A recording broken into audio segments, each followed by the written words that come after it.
আজকে নিউজে দেখলাম কুমিল্লা বিমানবন্দর এখনো সচল, কার ইঙ্গিতে বিমান উঠানামা করে না। আমার এখানের মানুষগুলো ঢাকা থেকে আসতে 12-14 ঘন্টা জ্যামে লাগে।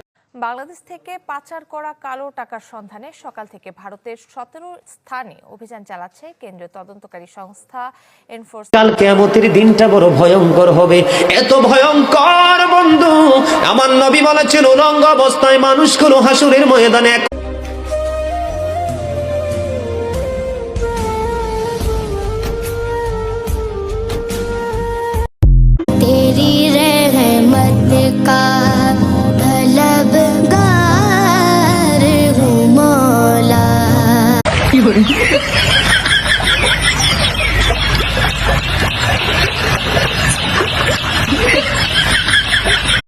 ছায়াবাজি পুতুল রূপে বানায়া মানুষ, যেমনি না চাও তেমনি